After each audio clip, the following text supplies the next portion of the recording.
Muy buenas tardes a todas las personas que siguen esta transmisión. En diversos foros organizados por la Alianza por una Vida Digna, el medio digital Surcos y diversas organizaciones interesadas en temas ambientales y sociales, hemos analizado diversas problemáticas socioambientales en las regiones de Guanacaste, Cóbano y el Caribe. Siguiendo con esta línea temática, el día de hoy discutiremos la compleja problemática socioambiental existente en la región conocida como fila costeña o brunqueña. La fila costeña o brunqueña, ubicada en el Pacífico Sur de Costa Rica, es una región de una gran complejidad y riqueza biológica, geológica y social. Se trata de una región con elevaciones importantes de mucha pendiente, ubicadas muy cerca del mar, con alta precipitación y gran riqueza hídrica, ya que su cuenca consta de varios ríos. Esta región además conecta diversas áreas protegidas y sistemas marinos costeros y sostiene una rica biodiversidad. Todo esto la hace una región particularmente vulnerable a las alteraciones inducidas por diversas actividades humanas. Resulta particularmente preocupante la expansión descontrolada y no planificada de la industria inmobiliaria de la región, la cual ha causado deforestación, fragmentación del bosque, incremento en la sedimentación con la consecuente afectación en la zona marina, afectación del recurso hídrico y deterioro del corredor biológico, entre otras alteraciones. Todo esto representa una aguda crisis socioambiental que requiere ser analizada para comprender la magnitud de las alteraciones en curso y para proponer soluciones a estas. Para reflexionar sobre esta temática, la Alianza por una Vida Digna y el medio digital Surcos, conjuntamente con la Comisión Alianza del Corredor Biológico Paso de la Danta, el proyecto Geografía y Diálogo de Saberes, la Escuela de Geografía y el programa de kioscos socioambientales de la Universidad de Costa Rica, hemos organizado este foro titulado El impacto de la industria inmobiliaria en la fila costeña Pacífico Sur. Participan como panelistas en esta actividad Rosy Naranjo, quien es psicóloga y forma parte de la Comisión Alianza Comunal del Corredor Biológico Paso de la Danta. Es además fiscal del Comité de Vigilancia de Recursos Naturales Covirena, Paso de la Danta, y asociada al Foro de Mujeres Políticas por Costa Rica. También nos acompaña Jorge Lobo, quien es biólogo y profesor jubilado de la Universidad de Costa Rica y quien ha participado en diversas luchas ambientales en nuestro país. Y Javier Rodríguez, quien es cofundador y director ejecutivo de la Fundación Promar y cofundador de la Coalición Costarricense por las Ballenas, entre otras actividades y organizaciones en las que está involucrado. Les agradecemos a Rosy, a Jorge y a Javier el haber aceptado nuestra invitación. Asimismo, agradecemos al colega Mauricio Álvarez de la Universidad de Costa Rica por su apoyo en la organización del foro y a la compañera Hazel Garro por el apoyo logístico en este evento. Les damos una muy cordial bienvenida a todas las personas que sigan esta transmisión por el Facebook Live de Surcos. Y el formato de la actividad será el siguiente. Inicialmente escucharemos las presentaciones de las personas panelistas y luego pasaremos a una fase de preguntas y comentarios por parte de quienes siguen esta transmisión. Las y los invitamos a colocar sus comentarios y preguntas en el chat del Facebook, los cuales serán compartidos una vez que finalicen las exposiciones. Sin más preámbulo, entonces, le cedo la palabra a Rosy para que haga su presentación y voy a permitirme compartir la pantalla de la presentación de Rosy.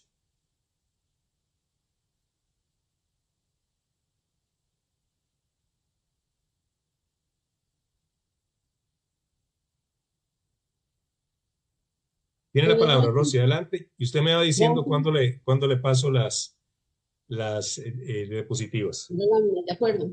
Buenas noches a todos, a los que nos acompañan en los diferentes medios de transmisión, a los compañeros del panel, a todas las organizaciones que han hecho esfuerzos para que sea posible esta actividad de compartir esta importante problemática y las respuestas que estamos intentando dar.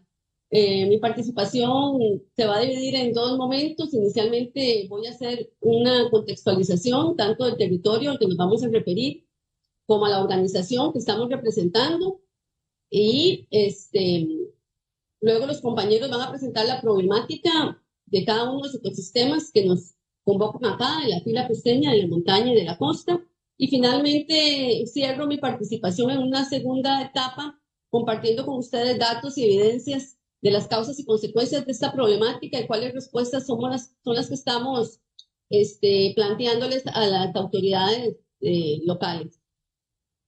En primera instancia, el corredor, la situación socioambiental del territorio al que nos referimos, territorio comunitario, se inscribe dentro de un corredor biológico que es parte de la Red Nacional de Corredores Biológicos, que cubren todas las áreas de conservación del país. Son más de 50 corredores biológicos que cubren más del 40% del territorio. El nuestro en particular, que se llama Paso de la Danta, pueden verlo en la franja larga, azul marino. Este corredor biológico está ubicado a nivel longitudinal entre el río Savegre en Quepos y el río Grande de Terra en Palma del Norte. Y a nivel altitudinal corre desde las filas Tinamaste y Costeña hacia la costa. Comprende una extensión de aproximadamente 82.000 hectáreas y tiene presencia de todos los ecosistemas existentes, ¿verdad? Montaña, costa, manglares, humedales, etc. La fila costeña es uno de los principales ecosistemas que cubre la mayor parte de su extensión. Ahora nos vamos a referir de manera mucho más específica al área que corre, que comprende el cantón de Osa, que corre entre Dominical y Palma del Norte. Sin embargo, este corredor es un corredor de muchísima importancia que más allá de sus límites geográficos y características comunitarias, que ya nos referiremos a eso, conecta tres áreas de conservación: Pacífico Central, Amistad Pacífico y Osa, tres cantones correspondientes a Pérez Celedón, Quepos y Osa, y 12 áreas silvestres protegidas, que es una de las principales funciones que tienen los corredores biológicos, la conectividad entre las diferentes áreas silvestres protegidas. En este caso pueden ver, yo estoy moviendo el cursor, se me olvida que está compartiéndolo José María. Pueden ver el cuadrito rectangular verde del norte del corredor que corresponde al Parque Nacional Marino, al Parque Manuel Antonio, Parque Nacional Manuel Antonio. En medio el cuadrito anaranjado que corresponde al Parque Marino Ballena, uno de los primeros parques marinos. Estos dos de los más visitados del país, el Manuel Antonio el primero más visitado del país, el más pequeño, el Marino Ballena entre el tercero y el cuarto más visitado del país. Conecta también al sur con los humedales de importancia Ramsar mundial en Terra Basierpi y también con el Parque Corcovado. Al norte y al este también conecta con el parque, con la Reserva Forestal Los Santos, Parque Nacional Quetzales y Tapantí. Y tiene parte también de conectividad a nivel marino con la isla del Caño, con el Parque Nacional Piedras Blancas, Reserva Forestal Golfo Dulce. Como pueden ver, la importancia a nivel de conectividad con muchas otras áreas es fundamental. Las flechas que ven negras con punta hacia los dos lados corresponden al flujo de biodiversidad. Esto quiere decir que tanto flora y fauna se distribuye y se desplaza en todo este territorio, en todas las direcciones de este territorio, y eso garantiza de alguna manera la salud del territorio y la estabilidad de sus poblaciones, la diversidad de los áreas silvestres protegidas también, que sin los corredores biológicos serían islas que perecerían por falta de diversidad también genética. Además, cuando hablamos de territorio comunitario, nos estamos refiriendo dentro de la función del corredor biológico, más allá de la biodiversidad y la conectividad de estas rutas, que para que sean funcionales tienen que tener grandes parches de bosque que permitan estratégicamente este flujo de vida. También corresponde a una estrategia de gestión participativa, en donde priva también la calidad de vida de las personas y el desarrollo sostenible de las comunidades que están presentes dentro de los corredores, que además son espacios en su mayoría en propiedad de manos privadas. Podemos pasar a la siguiente lámina. Y cubre cantidad de comunidades, para hablar solamente de las que están dentro del área del Cantón de Osa, diríamos Dominical, Barú Dominical, Dominicalito, Playa Hermosa, Ovita, Ballena, Ojuchal, Coronado, Tres Ríos de Coronado y hasta Palmar Norte, San Josecito en la montaña. Como estrategia, este territorio geográfico y comunitario, cada corredor tiene una forma de organización diferente en el país. Es una instancia dinámica de gestión que su organización corresponde al momento histórico, político, social de su contexto. En el caso nuestro funcionamos como una coalición de organizaciones públicas y privadas, donde están presentes organizaciones públicas tan importantes como el ICE, como la municipalidad, tiene representación en nuestro corredor. Muchas de las organizaciones más importantes y de mayor trayectoria a nivel ambiental en la zona son miembros de nuestro corredor. Dentro de su estructura funcionamos para su constitución como una asamblea periódica normada por un reglamento que tiene su marco en la normativa del MINAE y SINAE. Es conducido por un comité local del que somos miembros oficiales 14 organizaciones. Y también tiene comisiones adscritas, como el caso nuestro de la Comisión Alianza Comunal. Dentro de la estrategia de gestión de este corredor, está orientado a procurar mantener de manera equilibrada y saludable la interacción entre elementos naturales, culturales y sociales. Por eso nos referimos a un territorio comunitario, más allá que geográfico. Y trabaja para este objetivo con investigación participativa, con estrategias de ciencia ciudadana, de educación ambiental y incentivando la producción sostenible en su territorio. La Comisión Alianza Comunal está constituida por un grupo de ciudadanos voluntarios y organizaciones que nos apoyan. Está orientada a la educación popular para la participación ciudadana de manera consciente, informada, ética, y a un trabajo consistente de incidencia ciudadana sobre los aspectos de problemáticas socioambientales de mayor impacto en la región y de mayor cobertura. Y contamos con una estrategia de apoyo consultiva que se llama Foro Ampliado, que está integrado por organizaciones y por personas que nos apoyan a nivel de asesoría, como consultores, como puede ser kioscos ambientales de la Universidad de Costa Rica, la Fundación Promar, en la representación de Javier Rodríguez.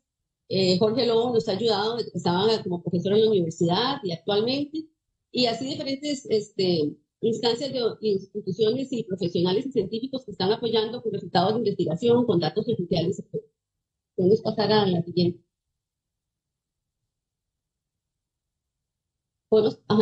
De manera muy general me voy a referir a algunas características fundamentales del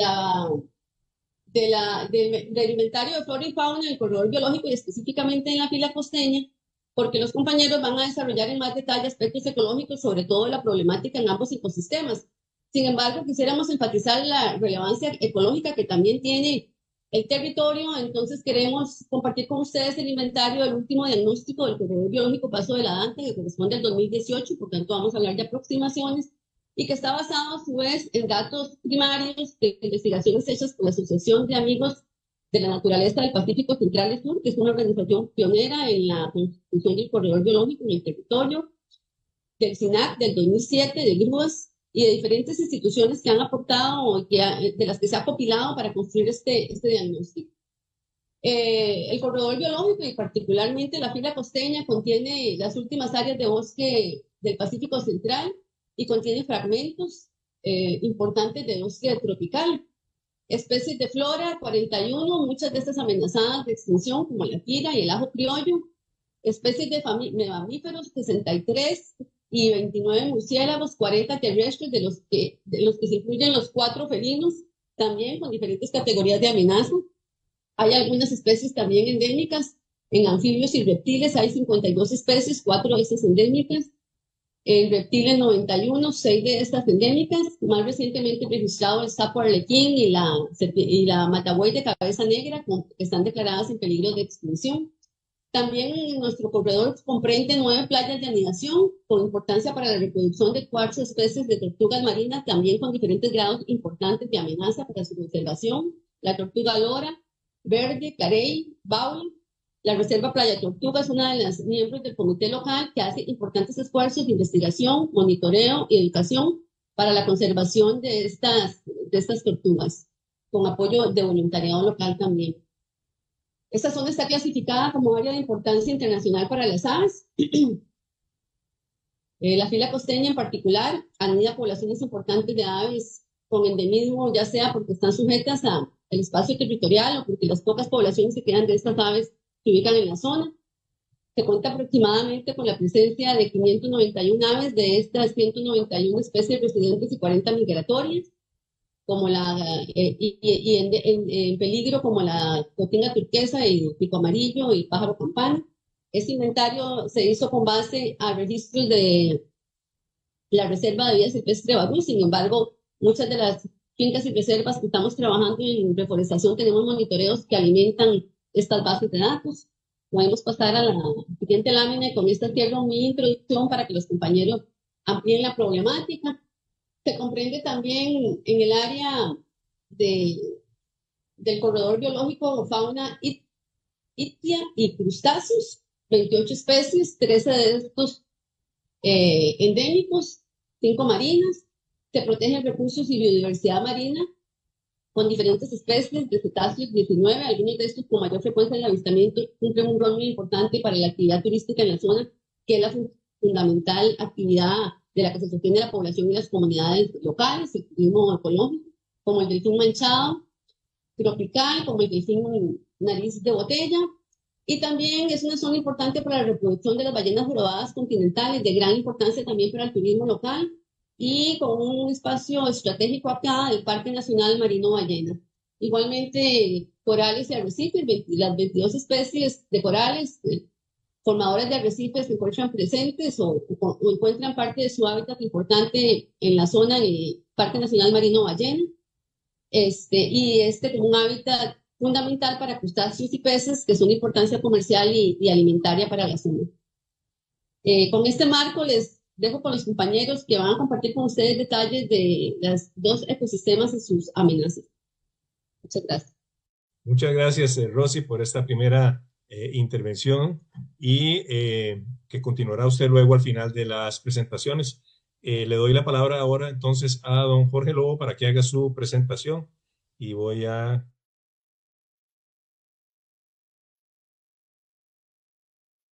Muy bien, muchas gracias, José María.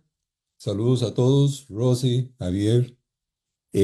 Bueno, yo voy a entrar, digamos, ya a ver lo que ha ocurrido precisamente en la fila costeña en los últimos, ¿qué? 15, 20 años, que ha sido un proceso muy grave de destrucción del ambiente debido a la especulación inmobiliaria y el desarrollo de lo que se puede llamar un turismo masivo, pero muy basado en la construcción de residencias temporales o permanentes para extranjeros que han aprovechado una situación en donde muchos propietarios han vendido sus tierras a empresas inmobiliarias, ¿verdad?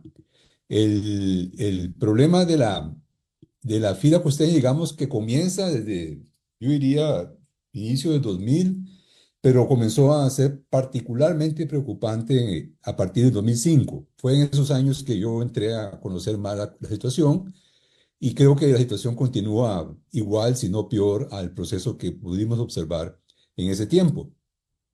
Esta imagen que está a la derecha muestra muy bien, ese es un rótulo real que estaba en la zona montañosa, que Rosy se refirió como la fila costeña, precisamente una fila montañosa que está al lado del mar, detrás de Dominical y Ubita, y llega hasta Terra. En esa fila montañosa existían una cantidad grande de fincas agrícolas en donde se desarrollaban actividades ganaderas, agricultura, pero con la belleza de la zona, con la belleza escénica de esa fila que permite estar, digamos, montar una residencia a pocos kilómetros de la playa con una vista del mar, se desató una especulación en donde muchos expropietarios de tierra vendieron sus propiedades a aproximadamente en ese tiempo 16 compañías inmobiliarias que ofrecían desde fincas hasta casas o condominios. Hay de todo tipo de grandes construcciones y eso desarrolla un proceso de urbanización de lo que antes eran fincas agrícolas y áreas de bosque en nuevas construcciones. La cadena de empresas que entraron en eso es impresionante. Aquí les muestro nada más un recorte de la propaganda que se ofrecía en la época en Internet de los diferentes proyectos. Y ustedes podrán ver que ahí básicamente lo que se ofrecía era el paraíso para el comprador, ¿verdad? Desde mansiones en lo alto de las montañas hasta construcciones al lado de la zona marítimo terrestre y todas ubicándose precisamente en una faja de tierra que va desde Dominical, yo creo que hasta más al norte de Dominical, hasta llegar a Palmar Norte inclusive. Aquí podemos ver algunas empresas como Coldwell Bankers, que es una transnacional famosa de este tipo de procesos, y así como otras, ¿verdad?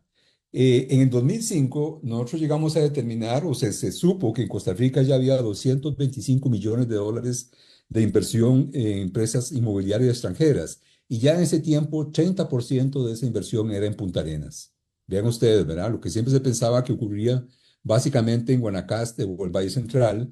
Realmente Punta Arenas y el área de la fila costeña o el corredor biológico Paso La Danta era la que estaba ya llevando buena parte de esas inversiones. Habría que ver si eso más bien no se ha incrementado en los últimos años.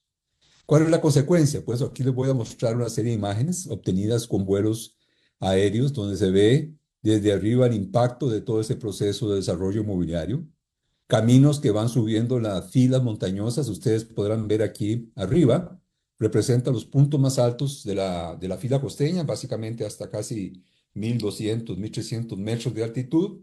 Y en los caminos, en antiguos caminos ganaderos, se ampliaban, se construían terrazas, se hacían movimientos de tierra en una secuencia tremenda, donde más o menos cada 100 metros se construye un terraplén o se construye un terraplén para nuevas residencias, ¿verdad? Entonces eran construcciones hechas sobre un terreno de mucha pendiente y donde básicamente se estaba alterando el bosque que había sobrevivido el proceso de deforestación inicial en la zona. Esta otra imagen también es tremenda.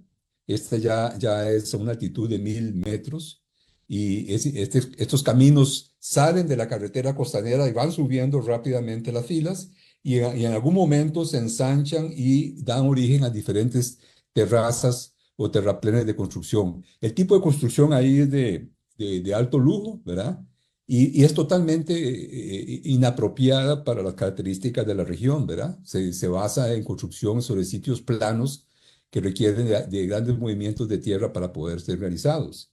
Esta otra imagen muestra también, inclusive en forma más intensiva, lo que se está haciendo en las partes más altas de las filas y finalmente lo que termina ocurriendo. Esto es una foto muy clara desde una avioneta que muestra cómo el proceso de erosión, deslizamientos, pérdida de la cobertura forestal se potencializa con ese tipo de construcciones. Inclusive también porque es una práctica de las empresas constructoras quemar la vegetación con herbicidas o con fuego para facilitar los procesos de remoción de tierra.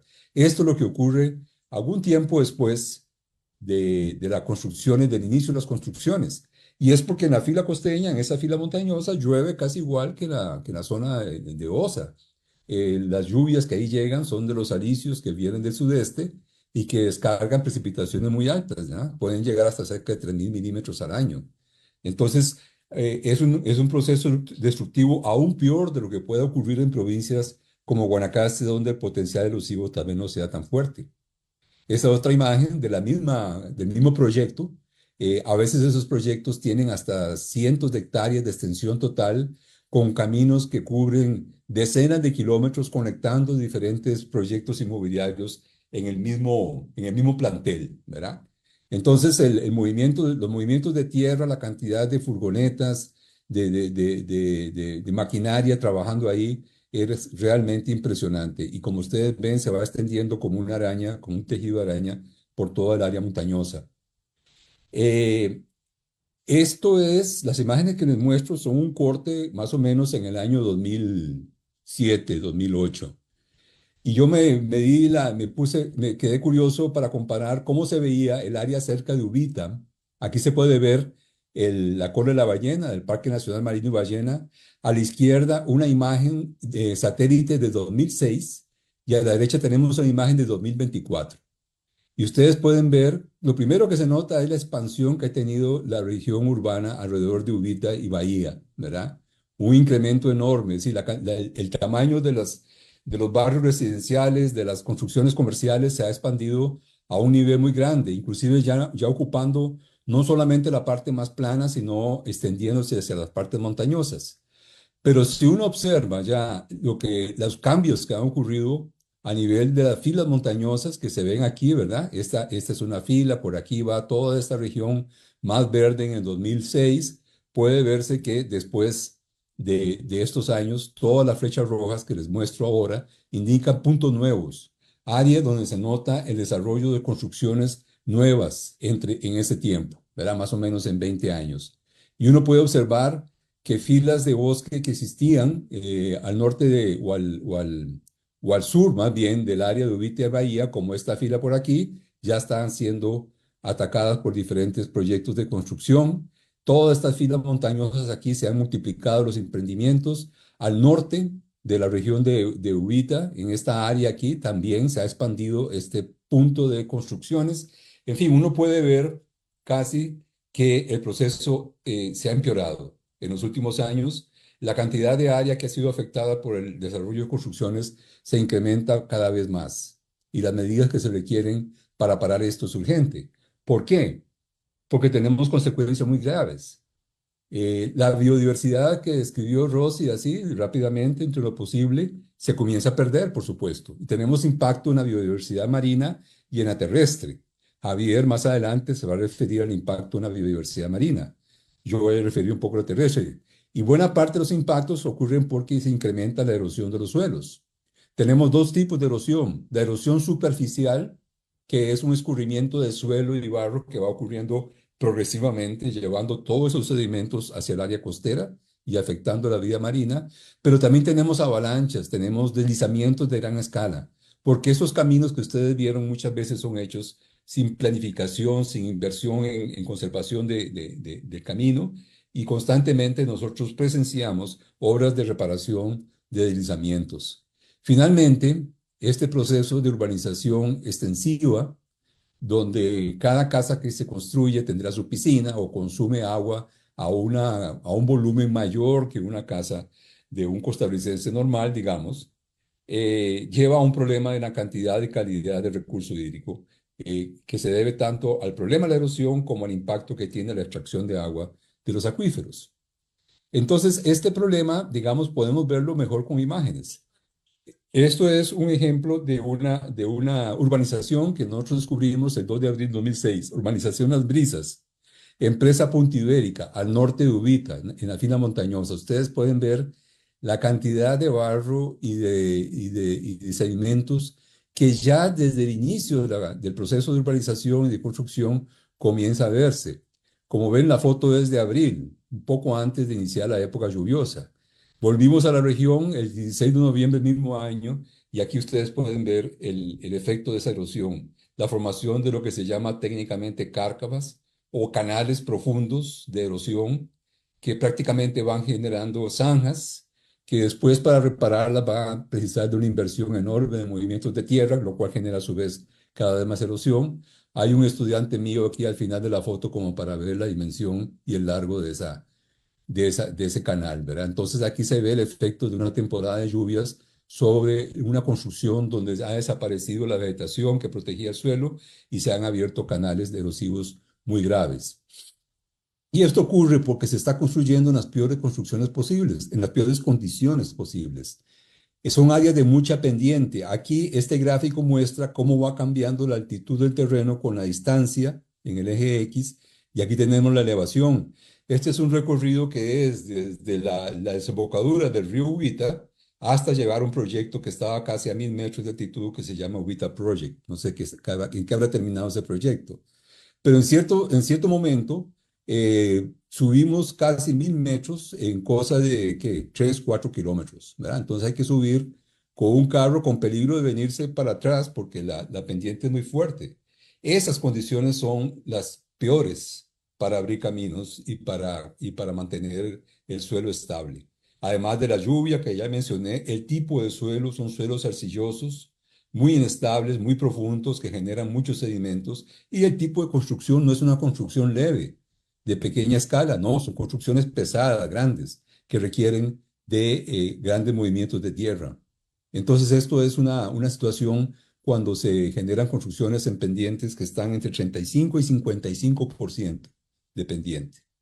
Esta otra imagen muestra un camino que se ha abierto dentro de un bosque, una trocha que va, es una trocha que se abre para poder llegar a un punto donde el millonario quería su casa, dentro de un bosque, viendo los monitos y los pájaros desde las ventanas de su mansión. Lo que pasa es que no se preocupa qué pasa con los pobres animales cuando se construye eso. Esta trocha, además de que ustedes pueden ver la erosión que está generando, tiene una consecuencia importante que es lo que se llama la fragmentación de bosques.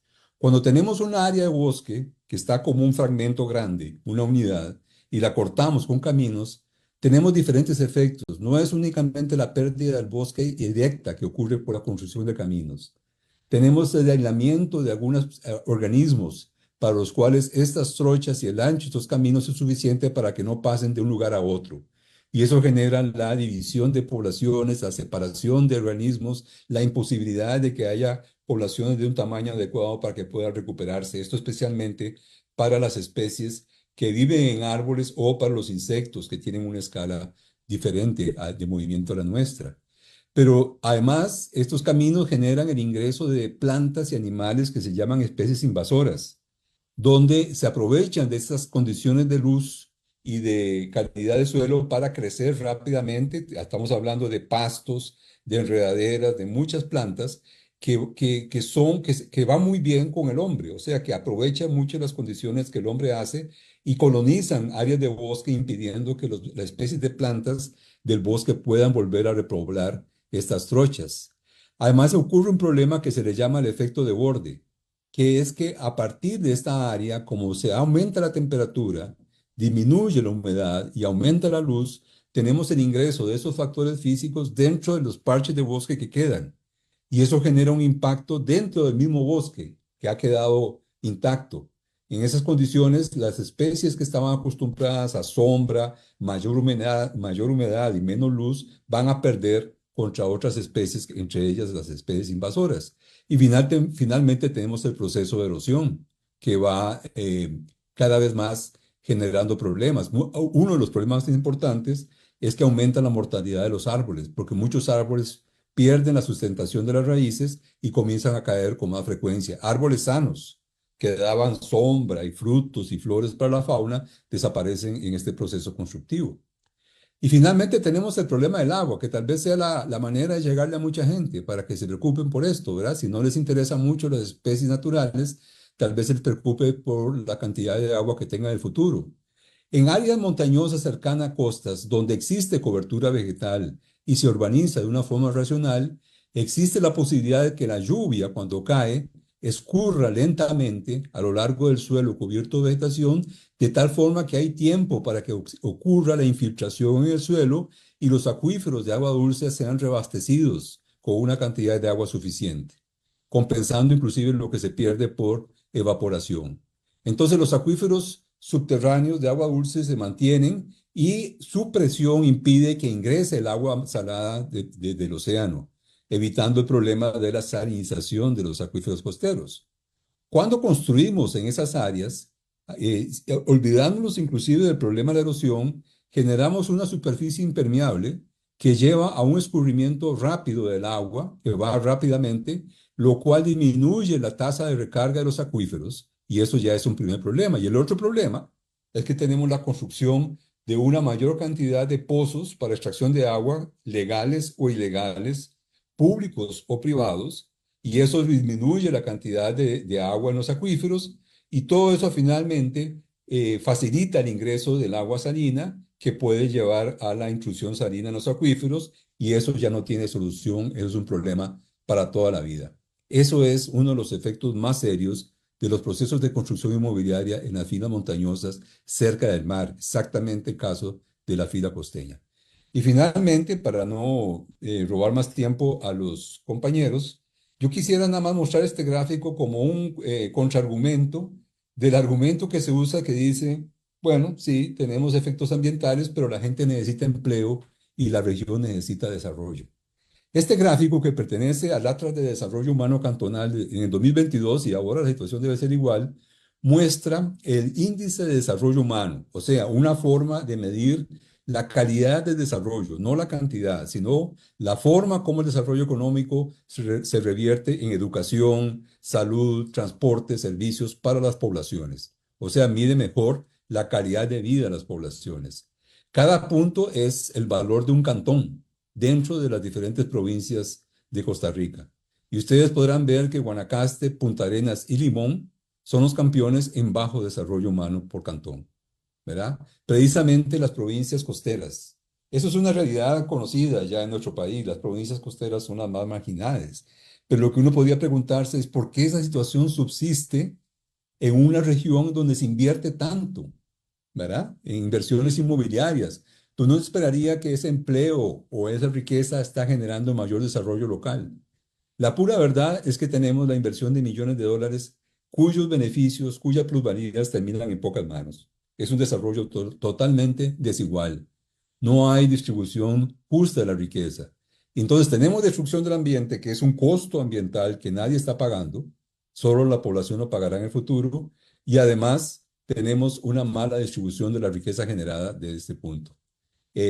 Recuerdo también un gráfico de Guanacaste donde se muestra cómo esa provincia tiene una estabilidad en el nivel de pobreza y hasta un crecimiento con el tiempo, a pesar de la enorme inversión inmobiliaria y turística que inclusive supera sin dudas a la provincia de Punta Arenas. Y a pesar de eso, eso ocurre.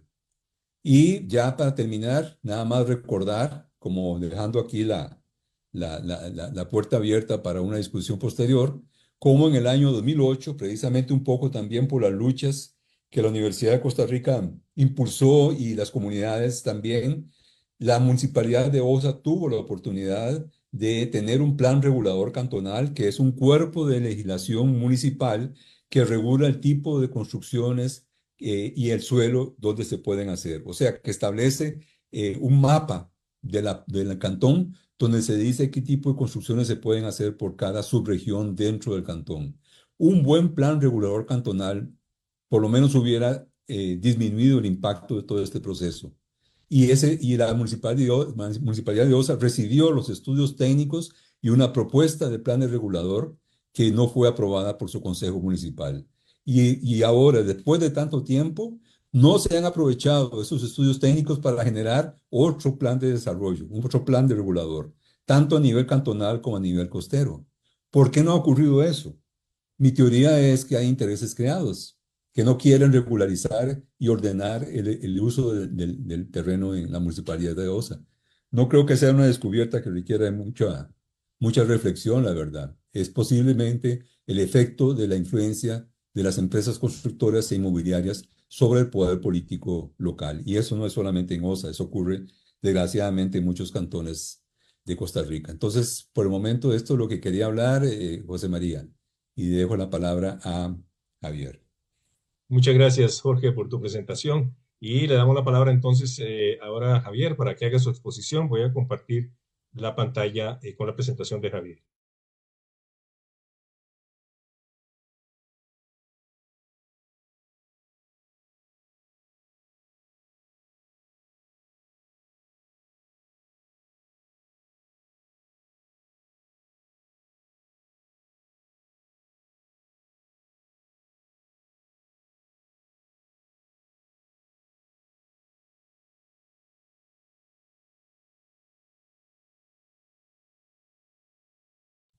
Estamos.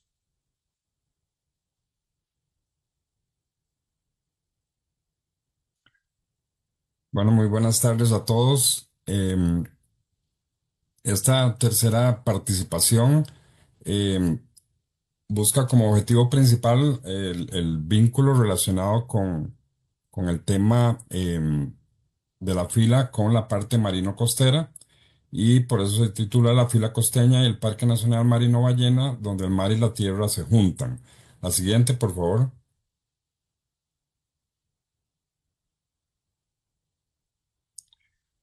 Bueno, rápidamente para los que no nos conocen, Fundación Promar es una organización no gubernamental costarricense sin fines de lucro fundada en 1999 y que trabaja en favor de los ambientes marinos costeros y sus habitantes con énfasis en ballenas y delfines. La siguiente, por favor.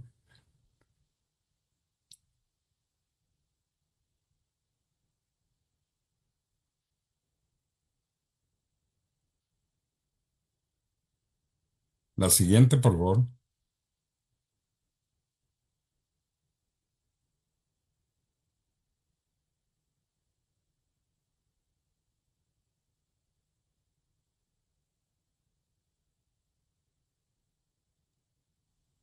Perdón, Listo. Javier, ¿cuál es la que querés ver ahora? La que sigue. Vamos a ver, segundo. Es que estaba teniendo un poquito de problema con la señal, entonces por eso había apagado la cámara. Ya, Para- esta que dice la fila costeña ubicación. hay una antes, pero no están como seguidas. Vamos a ver, esta fue la que presentaste ahora Sí, y esta es la que sigue, que dice Centro Científico Tropical. correcto. Ok, ¿la estás viendo? Sí, esta es Centro Científico Tropical. No la veo todavía en pantalla. Ahí está. En Zoom no.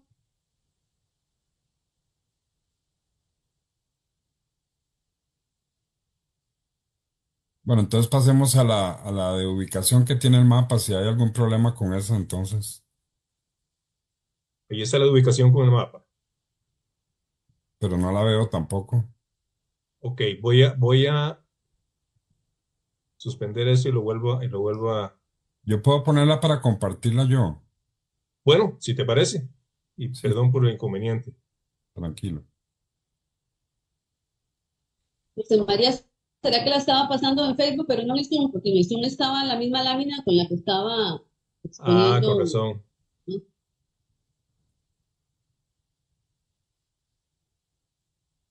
Le doy yo entonces siempre. Sí, compartí la voz.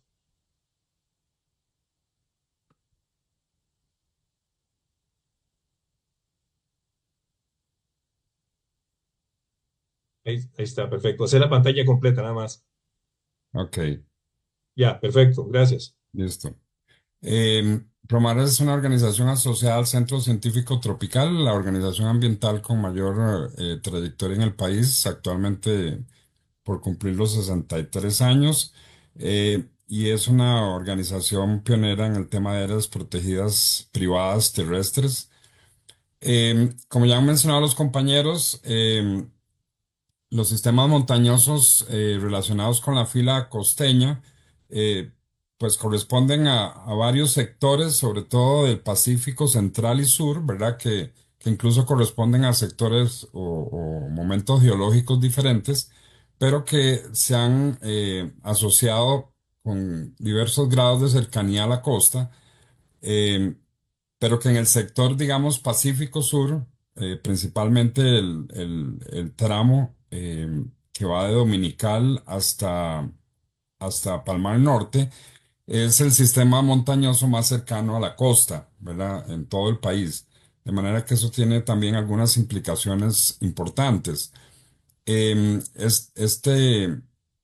Este sector, digamos, corresponde a una ramificación de la cordillera de Talamanca y, y aunque hay variación, pero se puede decir que donde termina la fila, usualmente no hay más de 2 kilómetros hasta la línea de marea. Y hay veces que pueden ser 500 metros o, o incluso un poco menos, de manera que realmente va muy, muy, muy cercana a la costa. Em, este tramo aproximadamente tiene unos 100 kilómetros de longitud, de manera que es un tramo de costa también importante, el que se ve influenciado por esta fila, y alcanza, para lo cercano que está a la costa, alcanza altitudes realmente relevantes, en el Cerro Ubita a 1240 metros de altitud. Y como les decía, es el sistema montañoso más cercano a la costa. Eh, aún actualmente es una gran reserva de agua. Tiene sectores que todavía mantienen bosque primario, a pesar de que, como ya hemos visto en algunas imágenes, todo eso ha ido modificándose en el tiempo.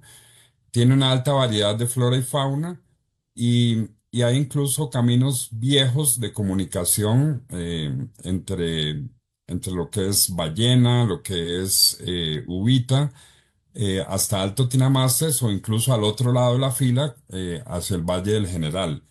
Esto por mucho tiempo se mantuvo como pequeñas trochas que la gente recorría incluso a pie o a caballo para comunicarse de una forma un poco más rápida que por la vía, digamos, usual, que es de Dominical a San Isidro del General. La fila costeña también se caracteriza por lo inclinado de la pendiente, como ya lo han comentado uno de los compañeros, y el agua de los ríos, aquí es donde yo quiero, digamos, enfatizar un poco el tema, llega muy rápido al mar, ¿verdad?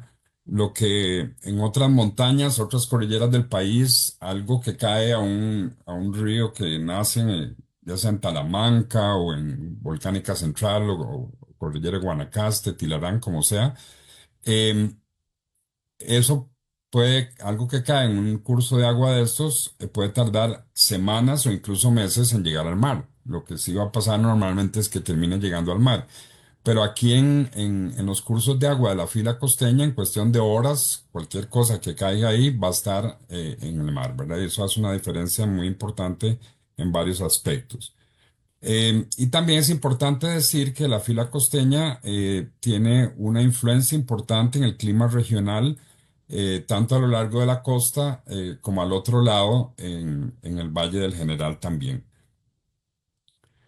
Por su parte, el Parque Nacional Marino Ballena fue creado en 1986. Bueno, eso está desactualizado, ya son bastantes más años. Y su objetivo original fue el de proteger especies amenazadas, principalmente la ballena jorobada, los arrecifes de coral y el cambute, entre otras especies. Y también mantener como el, como el criadero necesario para futuro de manutención del recurso pesquero, ¿verdad? La zona no es tan fuertemente pesquera como el sector del Golfo de Nicoya u otros, pero en el tiempo se previó que podía aumentar también esa actividad que en realidad ha pasado a ser más bien suplantada en muchos aspectos por la actividad de turismo marino en la actualidad.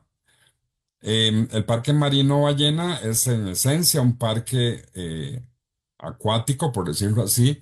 El, el 97%, casi el 98% de su superficie es marina, em, con un poco más del 2% terrestre, pero que es una franja muy larga, ¿verdad? Que va desde la boca del río Ubita hasta la playa Piñuela, de manera que es una longitud considerable, son aproximadamente 27 kilómetros, pero esa parte terrestre a lo ancho solo incluye los 50 metros de la zona pública, ¿verdad? De manera que entonces eso lógicamente reduce significativamente la superficie terrestre que finalmente em, cubre.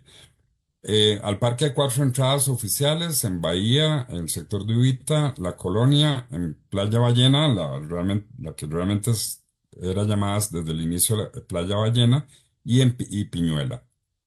El Parque Nacional Marino Ballena tiene una característica muy popular y muy particular, que es Punta Ubita, así es como originalmente aparecía en los mapas, pero que ahora es conocida como la cola de la ballena, ¿verdad? Es un tómbolo, es una formación geológica muy particular en la cual una zona rocosa que no está pegada originalmente a la tierra firme, eh, es unida al continente por una franja que puede ser de arena, de manera que el tómbolo es temporal porque en marea alta es cubierta esa faja, como ocurre justamente en el Parque Marino Ballena, o puede ser un tómbolo permanente, como el caso de Punta Catedral en Manuel Antonio, ¿verdad? En que ya es la acumulación de material en el puente, digámoslo así, este, se ha dado de tal forma que ya la altura que tiene esta porción ya no es tapada por la marea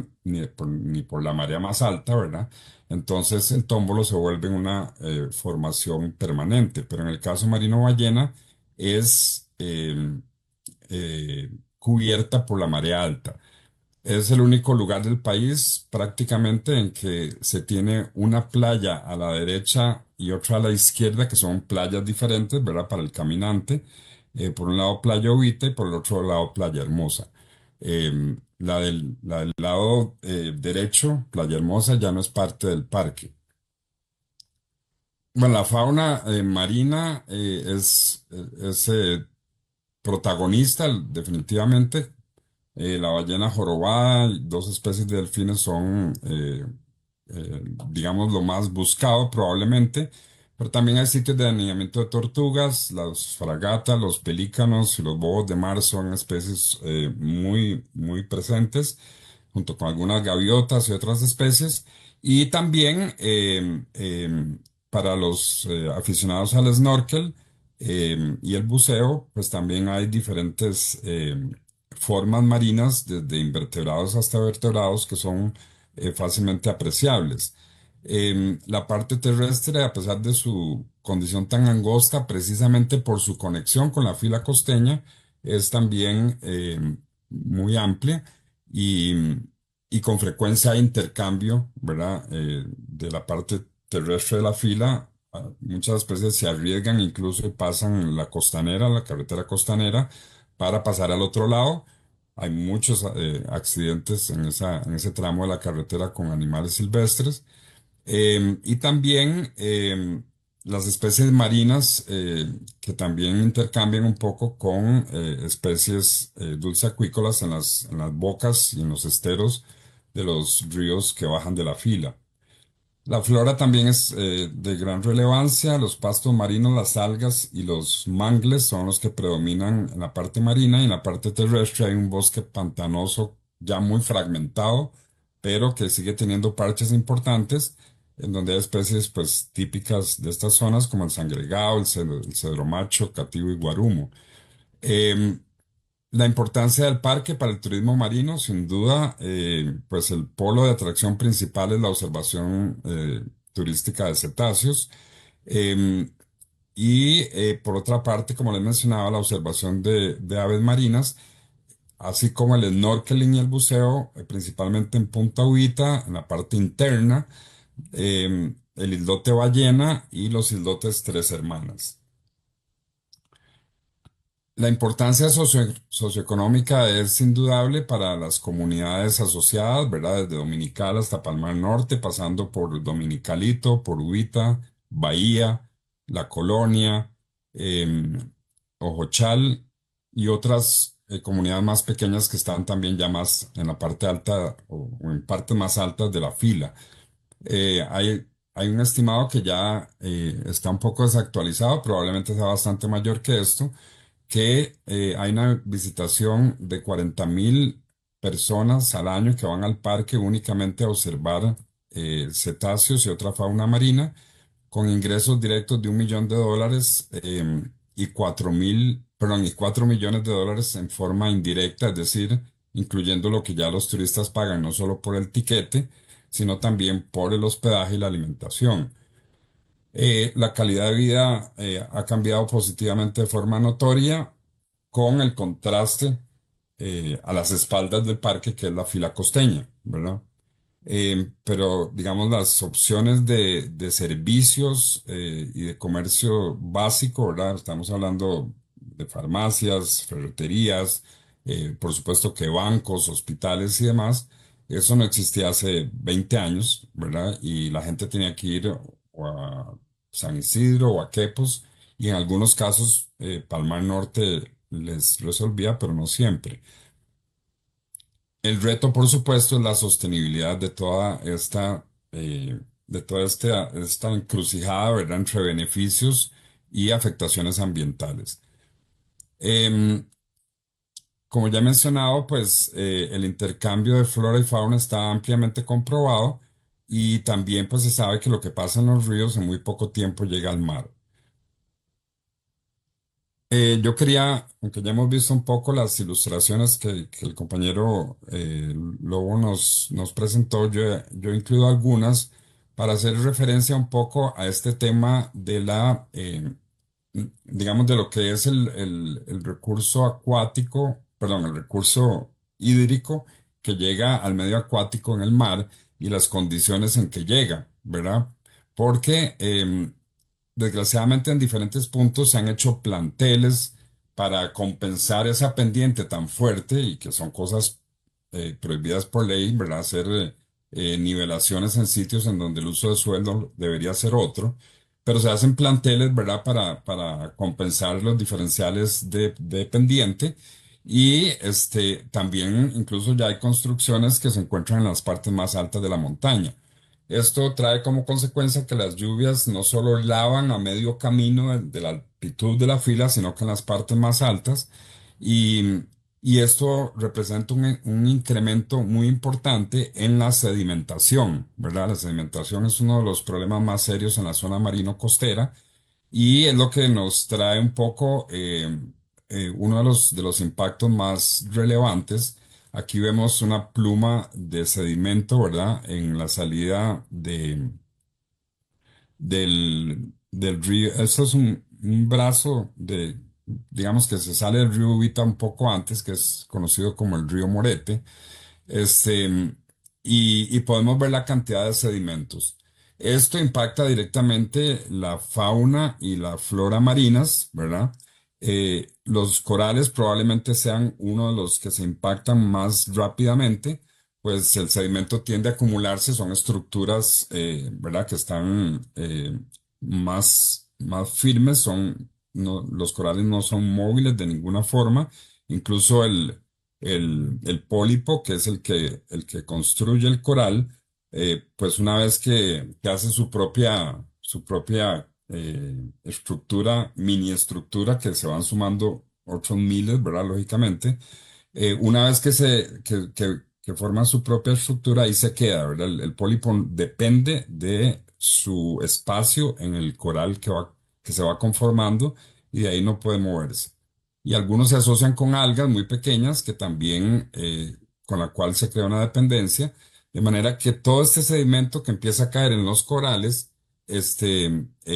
comienza, digamos, a obstruir todo eso y también tapa la luz del sol para las algas que se asocian y entonces el coral comienza a morir cuando ya el sedimento es mucho el que le cae encima. Pero también todos los invertebrados y peces que respiran a través de branquias, si la tasa de sedimentación es muy alta, comienzan a tener problemas de obstrucciones en sus branquias y pueden terminar muriendo. Esto cuenta para moluscos, para crustáceos, para equinodermos. Y también, en el caso de equinodermos, que es el grupo menos conocido en términos generales, pues estamos hablando de estrellas de mar, de pepinos de mar, erizos de mar, etcétera. Pero también vertebrados no peces pueden verse afectados, particularmente las aves marinas y también los mamíferos marinos, ¿verdad? Las crías son particularmente susceptibles a los excesos de sedimentos. Pueden verse afectados en los ojos, la piel puede sufrir abrasiones si la cantidad de sedimento es mucha, sobre todo las crías que tienen la piel cuando recién nacen la tienen muy susceptible, ¿verdad? Particularmente en el caso de ballenas y delfines. En el tema de afectaciones a la vista, eso vale para cualquier vertebrado marino en general. Recordemos que muchas aves marinas se zambullen literalmente bajo el agua para capturar a su presa. Pero también es un tema que tiene afectaciones humanas y ya hubo una vez en que la boca del río Ubita se bloqueó de sedimento y se creó una represa prácticamente que comenzó a levantar el nivel del agua del río y se rebalsó hacia el lado del pueblo. Y bueno, la acción de la municipalidad que estuvo un poco retardada, junto con las instancias del MINAE, llegó el BAJAP y logró pues ya finalmente estaquear la entrada o la boca más bien del río. Pero son Javier, situaciones. 3 minutos, perdón, 3 minutos. Gracias. Son situaciones que realmente también tienen altos riesgos para los seres humanos. Em, pero como ya también han comentado los compañeros, esto no es nuevo y recordemos que la fila costeña desde finales de los 2010 ya había acaparado la atención a nivel nacional, incluyendo la Defensoría de los Habitantes, que le solicitó cuentas a la Municipalidad de Osas sobre muchas de estas situaciones en que la planificación en en la fila costeña estaba siendo mm, más o menos precisamente poco planificada. Recordar también que tanto la fila como el mar nos dan servicios ecosistémicos, eh, tanto a la fauna como a las personas, y en el caso de los seres humanos, el recurso y de todas las especies de fauna y flora, el recurso agua es fundamental. La flora y la fauna nos brindan turismo y por lo tanto trabajo, también pesca, no es tan fuerte, un clima adecuado y seguridad social, desde el punto de vista de tener un ambiente más estable en términos, ¿verdad? En los cuales no se está incluyendo una afectación muy fuerte del ser humano. Esta foto es en medio del pueblo de Bahía y eso puede pasar en Dominical, puede pasar en Palmar Sur, en Ciudad Cortés, ¿verdad? Y eso es básicamente por el componente de fauna que baja de la fila, ¿verdad? Son situaciones que pueden ser muy favorables, pero que también hay que saber cuidar.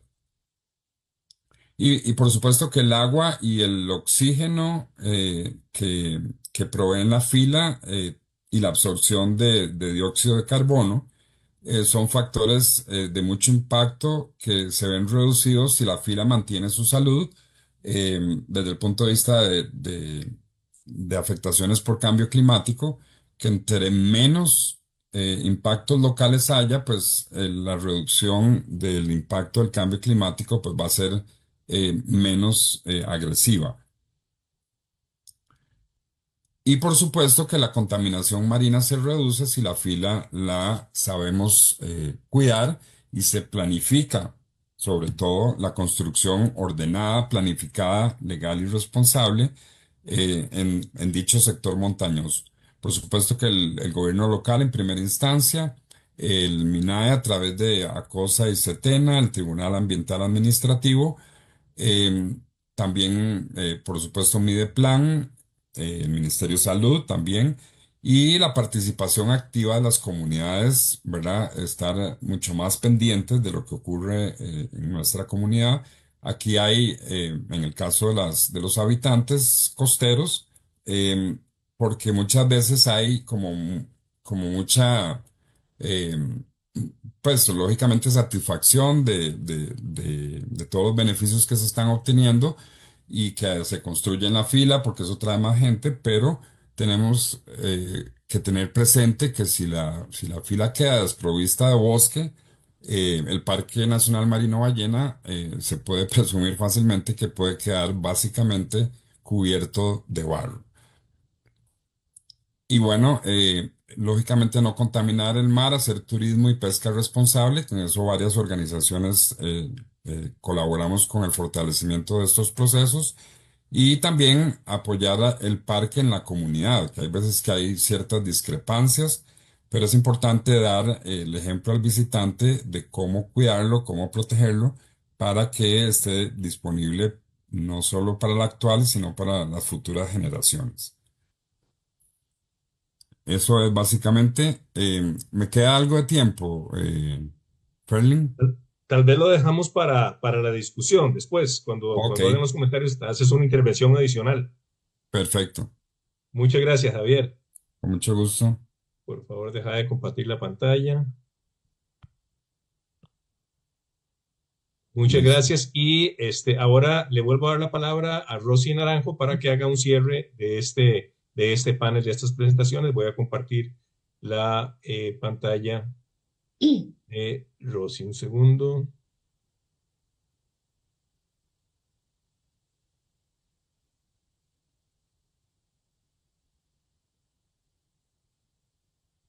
Un segundito.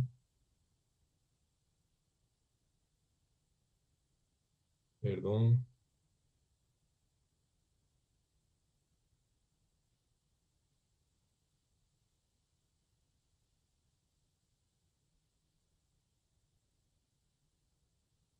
Ya la ubiqué. Ahí está. Le estamos viendo, ¿verdad? Perfecto, sí. Sí, Muy bien. Usted me Sí, dice bueno, cuándo cambio. regreso a, bueno, digámosle cierre, en realidad es el desarrollo del contenido, pero vamos a acelerar. Voy a compartir con ustedes datos que demuestran con evidencia concreta de instituciones oficiales, de organizaciones locales y nacionales que están trabajando activamente en los diferentes temas relacionados con la situación socioambiental del territorio, porque decimos que toda esta problemática está causada y tiene un importante impacto desde la industria inmobiliaria constructiva que está desregulada, que es intensiva y que es dañina para el ambiente. El plan regulador, efectivamente, como han hecho en los comentarios, no existe, ¿verdad? No existe un plan regulador. El último de que se tiene conocimiento tiene casi 30 años de haber sido elaborado, pero además fue circunstancial. Se hizo con base el decreto de emergencia por las secuelas del huracán César en zonas de inundamiento, porque Ciudad Cortés, que es parte del cantón, tuvo ese problema.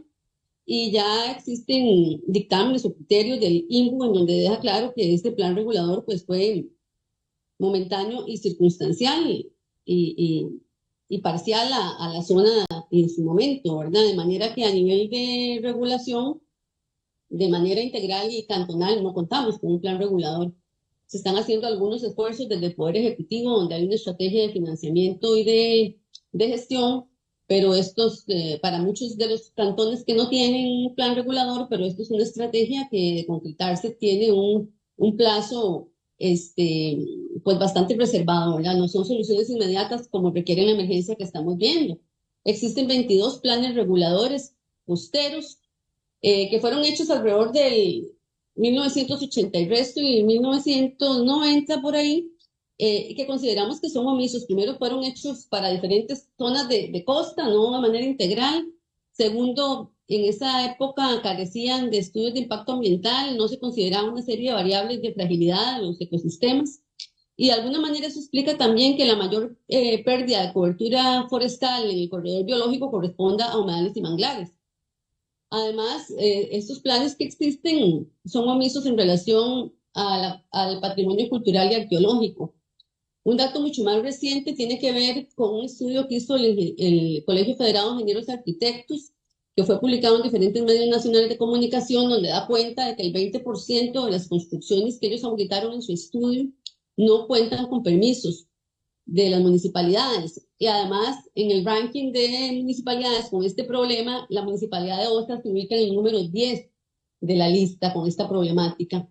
Además, en un estudio de la Universidad Nacional presentado en un artículo de investigación del geólogo Beitas de la Universidad Nacional de Estructura del Paisaje en la fila costeña, él presenta con base en un estudio de la Contraloría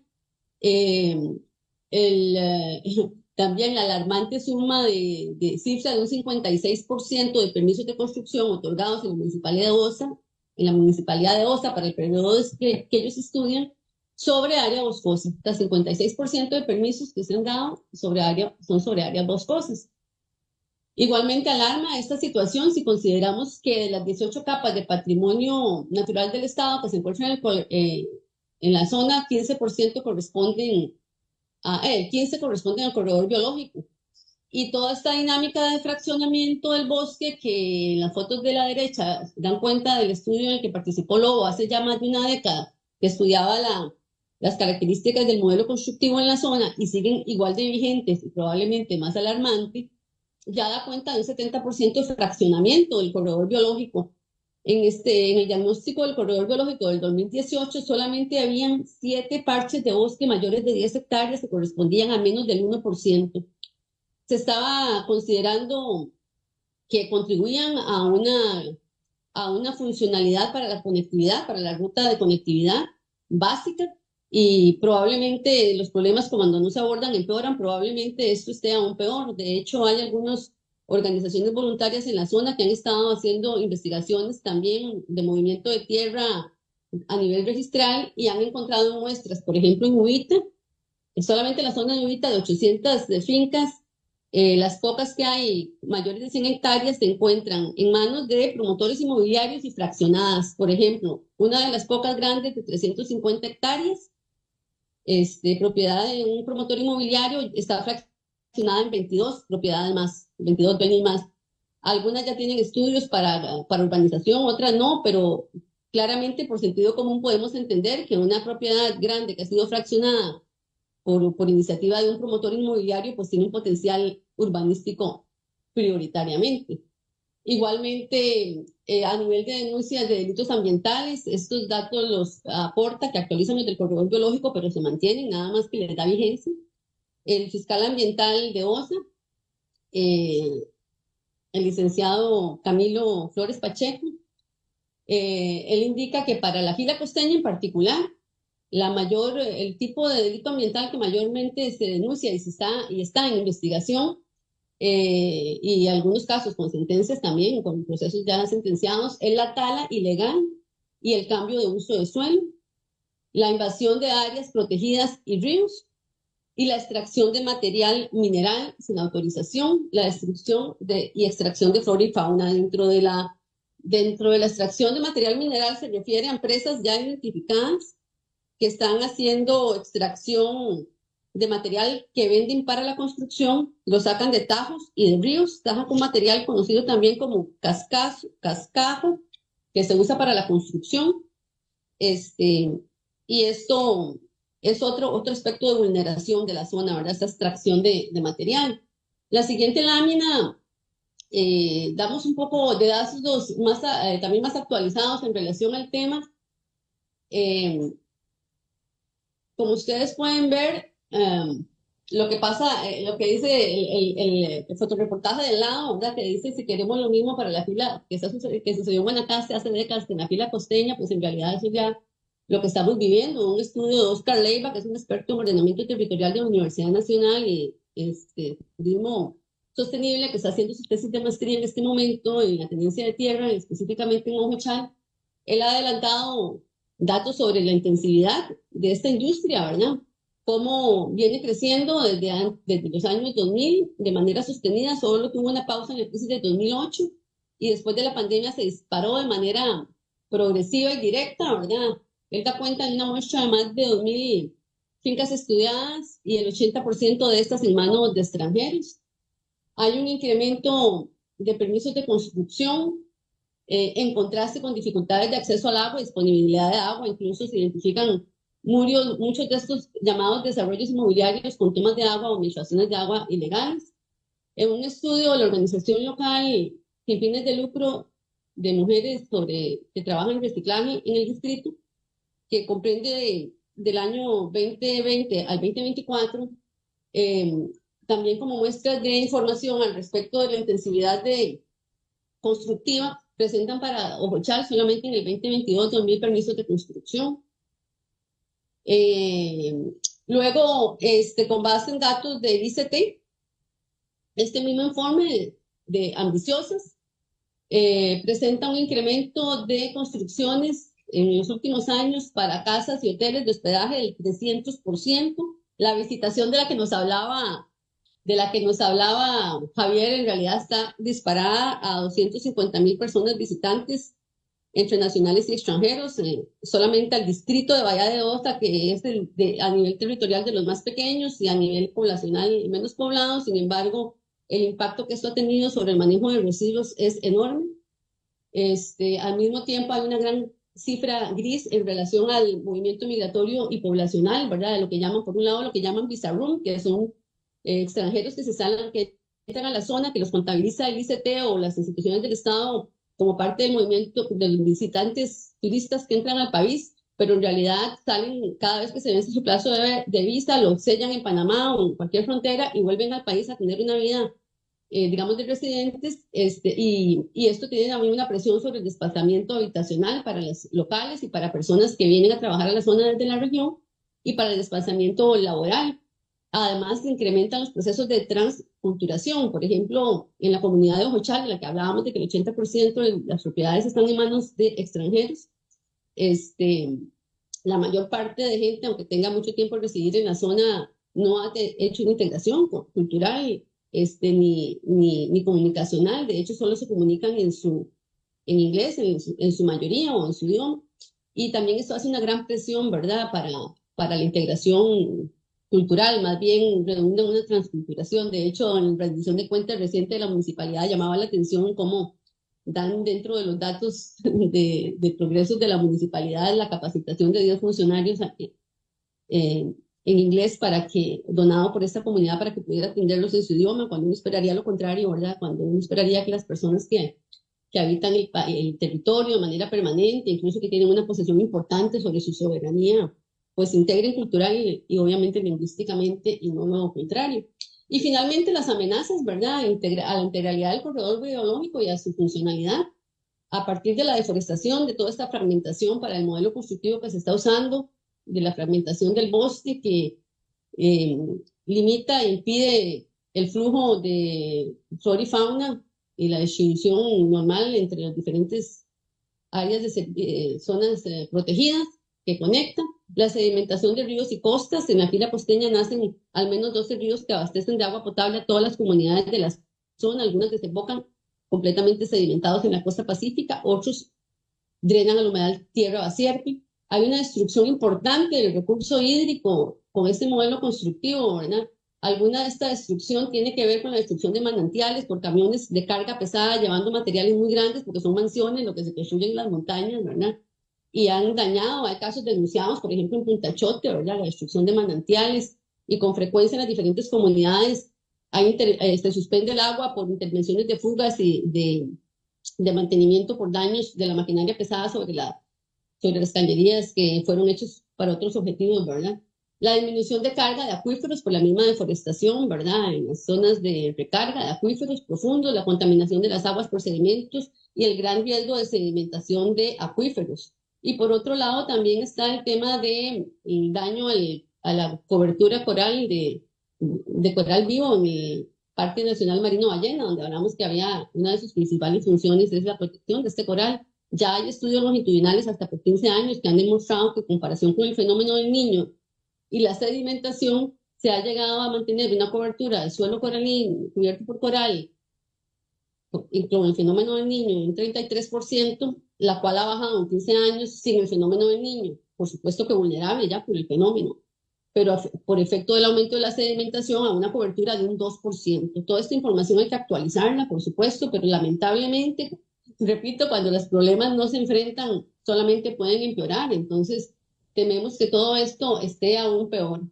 Podemos pasar a la siguiente lámina. Dentro de los mismos datos que hablábamos en relación a la afectación socioambiental y cómo impacta esto los ecosistemas y el modelo, la calidad de vida y el modelo de desarrollo en nuestras comunidades, tenemos datos del mismo estudio actualizado de Ambiciosas, aportado por el ICT, que habla de la presencia solamente en el distrito de 317 empresas de hospedaje, 1.713 habitaciones, 106 establecimientos de oferta gastronómica, en el distrito, repito, más pequeño del país. Y bueno, toda esta franja y menos poblado, toda esta franja gris, ¿verdad?, que no cuenta como parte de la población, pero que hace una presión en toda la dinámica de uso Rosy, de servicios. 3 minutos, Rosy.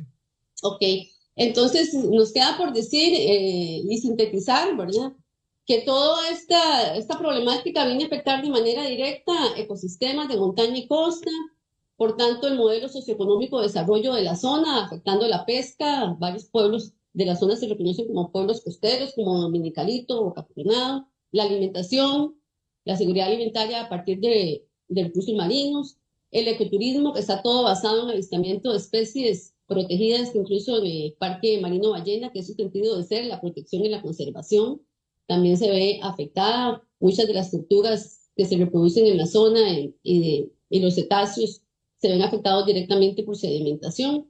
Y la calidad de vida, por supuesto, y el bienestar de las comunidades y su seguridad, por tanto, ¿verdad?, que apostábamos o hemos apostado a un turismo rural, como dicen los eslogan abajo de diferentes proyectos, que es sostenible por naturaleza, que genera una economía circular, ¿verdad?, que es comunitario y que tiene un sello verde, y sin una planificación ni una opción de la población está siendo transformado en un modelo gris en vez de verde. Y finalmente, algunas acciones que ha hecho en la siguiente lámina la Comisión Alianza Comunal del Corredor Biológico Paso de la Anca, relacionadas con la educación popular para la participación en la incidencia ciudadana, hemos llevado esta problemática por acuerdo comunal, el evento de esta naturaleza que se desarrolló en el Festival de los Océanos, a audiencia municipal en julio del año pasado. También ellos tomaron un acuerdo en agosto de ese mismo año en relación a nuestras petitorias para construir mociones y están en espera de asesoría del alcalde para la construcción de mociones. Tenemos pendiente sobre la mesa estos acuerdos. Son acuerdos que también han sido posesionados en la consulta distrital para el plan distrital, votados y acordados por diferentes organizaciones representantes, por representantes en la zona, y también hemos hecho acciones con otras organizaciones comunales y vocerías comunales. Y las petitorias que estamos planteando para construcción de mociones en la última lámina como soluciones, vamos a pasar a la última lámina, son básicamente conociendo que no va a haber posibilidad o no es real que el plan regulador que pueda contener esta situación pueda regular esta problemática de manera inmediata, y estamos considerando vivir sobre una emergencia para la biodiversidad, la conectividad y los habitantes de la zona. Estamos pidiendo que se declare una moratoria de permisos de construcción sobre la fila costeña, al menos hasta que no esté establecido y validado y en operación un plan regulador que establezca la regulación especial para esta zona, considerando todas sus características ambientales y de servicios ecosistémicos que nos brinda. Al mismo tiempo, una declaratoria de categoría de manejo especial de protección para la fila costeña, considerando también la garantía de la conservación de zonas de recarga acuífera, garantizando el recurso hídrico para las comunidades, y que se desincentive, ¿verdad?, el modelo verde por el modelo gris por un modelo verde de economía circular, donde se promuevan proyectos productivos verdes, como ha intentado también hacer el Comité Local del Corredor Biológico a través de diferentes estrategias. Y obviamente la conformación de mesas de diálogos que permitan que estos procesos se realicen de manera participativa con el concurso de todos los sectores y ciudadanos, básicamente.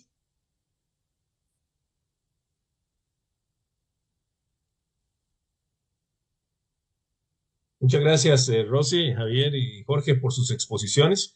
Y pasamos ahora a la fase de preguntas y comentarios. Entonces me voy a permitir ir leyendo algunos de los comentarios y preguntas. Voy a unir algunos y luego le doy espacio a las y los, a los panelistas para que se refieran a estos comentarios. Si quieren, Jorge, Javier y Rosy pueden activar su video para iniciar esta sesión de comentarios. Bueno, nos dicen aquí Juan y Calderón Hernández, saludos desde Punta Arenas, gracias por el espacio de aprendizaje y reflexión. Muchas gracias, Juan, y por su mensaje.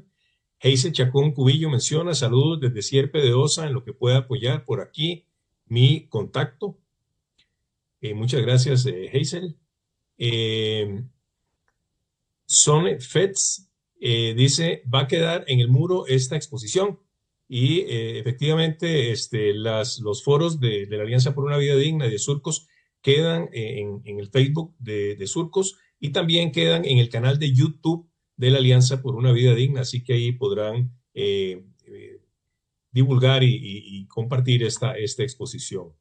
Luego don Félix Zumbado nos dice, hace más de 12 años la Universidad de Costa Rica elaboró los planes reguladores de OSA, Golfito y Corredores, fondos donados por TNC. Estos planes nunca fueron aprobados por los consejos municipales de estos 3 gobiernos locales. Vamos a ver otro comentario. Conceverde de San Rafael, Colectivo Ciudadano, nos dice, el urbanismo sin planificación que atenta contra el ambiente en general es en todo el país, por desgracia. El impacto que nos indican los del panel lo vivimos en el Valle Central, debido al urbanismo descontrolado que se traslada a las montañas, que en el caso de las Heredianas son zonas de recarga acuífera de más del 60% de los habitantes del Valle Central, además de ser hábitat de mucha vida silvestre, al estar en el límite sur del Parque Braulio Carrillo. Y continúan diciendo la paradoja que ese urbanismo muchas veces, para no decir siempre, es impulsado por autoridades municipales que tienen un concepto de desarrollo que no va más allá de los intereses económicos particulares y de las propias municipalidades. Vamos a continuar con otro comentario de don Félix Zumbado que dice, un tema muy complejo, impunidad ante estos delitos ambientales. Don Jorge Lobo lleva décadas denunciando la situación de este desastre ambiental y no pasa nada. Dayana Rojas dice, ¿qué le sucede a los profesionales de SETENA, SINAC, MINAE, MINSA, municipalidades? Don Félix Zumbado vuelve a decir, ¿qué hacemos para que en otros 10 años no tengamos otro foro y veamos que continúa la misma problemática? Vamos a ver, aquí un comentario de Marta Cambra Agustí. Dice, muy interesante, Javier. Me pregunto si no se han hecho estudios enfocados específicamente con el impacto del desarrollo costero en la biodiversidad marina de la zona para darle sustento técnico a toda esta problemática. He visto estudios que mencionan la sedimentación como factor importante de la degradación de arrecifes, pero nada enfocado específicamente en evaluar los impactos específicos de esta amenaza.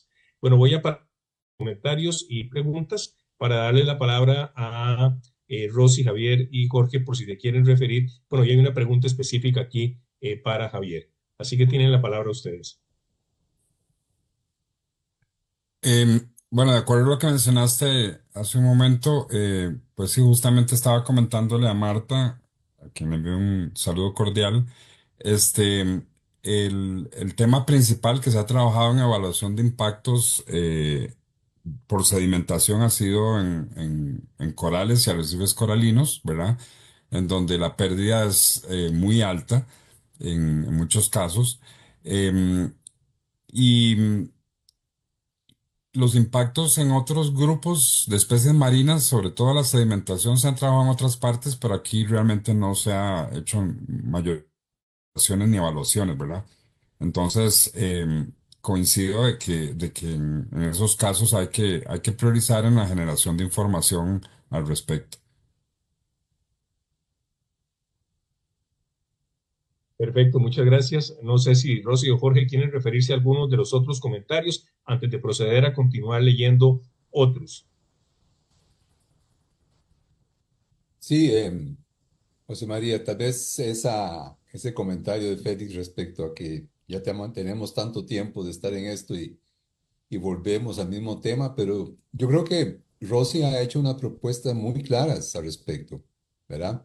Moratoria, creación de un área protegida, plan de regulación ambiental en el cantón, y corresponde a las comunidades moverse.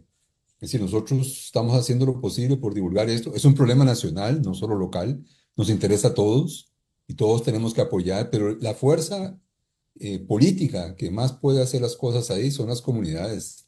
Y es su presión sobre las municipalidades, sobre el MINAE también, otra institución importante, que puede hacer cambiar las cosas. Con que consigamos una de las tres propuestas que Rosy habló ya sería un gran avance sobre ninguno que se ha tenido en los últimos años, ¿verdad? Entonces es un punto. Otra cosa que quiero aprovechar, José María, ese tipo de urbanizaciones distantes, localizadas ahí en las filas de las montañas, implican también un compromiso muy complicado para las municipalidades. Si las municipalidades dieron permisos de construcción, tienen que recoger basura, llevar electricidad y darles agua. Imagínense lo que es recoger la basura. Vamos a tener que improvisar camiones de basura con, ¿qué? Con tracción especial, con métodos aéreos para llegar ahí. Es una complicación tremenda. O sea, los gastos que las municipalidades van a tener que hacer, por más que cobren impuestos altos, no compensan. Es un problema serio. Y la construcción de una red de alumbrado eléctrico y de transmisión de energía también es un problema, porque ahí tenemos también otro factor de mortalidad de la fauna, especialmente de las que necesitan o que acostumbran visitar árboles, arbóreas. En esas redes eléctricas tenemos otro impacto muy serio y eso ha sido documentado bastante. Era solo eso, José María, esos par de comentarios. Muchas gracias. Sí, tal vez sobre el comentario que hicieron del plan regulador que desarrolló PRODUS, el Programa de Investigación de Desarrollo Urbano Sostenible de la Universidad de Costa Rica, financiado por Conservación de la Naturaleza entre el año 2003 y 2006. Efectivamente, no fue un plan aprobado por el Consejo Municipal, pero además hubo una objeción en el 2008 por parte de la Procuraduría General de la República, porque consideró que este tipo de planes regulatorios no podrían ser gestionados o contratados o financiados por sujetos de derecho privado. Y la organización que estaba financiando, aunque fuera una organización ambiental, una organización de sujeto privado. Sin embargo, es interesante que, a pesar de que el mismo Consejo no lo había aprobado y parece que la mayor cantidad de argumentación en contra era la conservación, y ahora estaríamos muy diferentes si lo hubieran considerado. Sin embargo, están colgados en las páginas de la municipalidad, en las pestañas del tema de plan regulador, algunos mapas y algunos reglamentos, algunos insumos que aportó Produce en su época. Hemos cuestionado de manera explícita a la municipalidad que esto genera inseguridad jurídica para cualquier inversionista, y además para efectos de la participación ciudadana es información sesgada, no es información cierta y correcta, ¿verdad? Sin embargo, esto no ha sido corregido. Se ha contestado que lo consideran una muestra, un avance de lo que va a ser un plan regulador. Y si esperamos que, sí, un plan regulador, ahora hay nueva normativa, hay una estrategia que el Estado tiene o el gobierno tiene para trabajar por grupos de municipalidades. Sosa está en el grupo 2 a través del IFAN, pero sabemos que a través de los sistemas de contratación pública son complejos procesos, lentos. También que este es un plan técnico muy especializado, que se desarrolla por normativa de etapas, etcétera. Así es que, por supuesto, que apostamos a que haya una regulación apropiada para la zona, pero eso no es algo que, en el mejor de los casos, aunque haya voluntad política y condiciones económicas, no es algo que se va a concretar de manera inmediata. Por eso las moratorias que estamos pidiendo de permisos de construcción y las declaratorias de protección especial son los medios que consideramos más efectivos y más viables, y que están en gran medida en manos de las autoridades locales y nacionales de atender, ¿verdad? Y por supuesto la participación ciudadana educada, informada, vigilante, ¿verdad? Para que no suceda lo que ha sucedido, por ejemplo, en comunidades como Talamanca, en donde el plan regulador fue gestionado para los intereses de la industria inmobiliaria, y más bien dio al traste con todo lo que las comunidades esperaban en relación a lo que es una regulación a largo plazo de este tipo de normas. Muchas gracias. Don Travis Robert Britzke menciona cómo crear una moratoria de construcción en Uvita u otras áreas frágiles, y da un enlace a un documento de Google al respecto. Vamos a ver qué otro comentario tenemos por acá. Fam Valsan nos dice: excelente exposición, es así como nos podemos dar cuenta de lo que está pasando en las zonas costeras. Paola Carrillo dice: ¿nos podrían compartir los PDF para poderlos citar en infografías que estamos creando para el Sur Bajo? Bueno, yo les preguntaría a los panelistas y la panelista si están anuentes a compartir el PDF de su presentación, y nosotros en Surcos Digital colocaríamos esos PDFs como parte de una información relacionada con este foro. Claro, claro. Está disponible el mío, por lo menos. Perfecto, muchas gracias. Entonces nos comprometemos en Surcos a colocar este material de PDF en una información que vamos a preparar sobre este foro. Sí, claro, siempre que también se respeten las referencias de las fuentes, ¿verdad? Muchos son esfuerzos muy importantes, en el caso nuestro, que ha hecho el Corredor Biológico Paso de la Danta para documentar la situación general del corredor. Entonces parece importante poder referirnos a las instituciones que aportan los contenidos. Claro que sí, por supuesto. Paola Carrillo también dice: el Instituto Costarricense de Turismo tiene mucha responsabilidad también. Si esa institución hace declaratoria de interés turístico, la municipalidad prácticamente no piensa en otros sectores. Vamos a ver.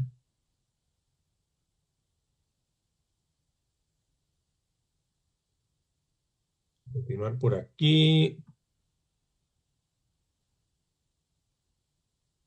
Fran Ramírez Miranda nos dice: el problema empieza por las municipalidades. Mientras no exista plan de regulación, es una lucha desigual. Bueno, yo quisiera aprovechar este último comentario para plantearles a Rosy, a Jorge y a Javier la visión que tienen ustedes en cuanto al desempeño de las municipalidades, en cuanto a los mecanismos efectivos que se han demostrado en algún momento histórico de incidencia de las comunidades y de los grupos organizados en las municipalidades. Es decir, el balance entre la injerencia de los grupos de las comunidades, las necesidades de las comunidades y la actitud de las municipalidades. Esto ha variado, ha sido siempre una actitud muy cerrada, muy al servicio de esos intereses de la industria inmobiliaria.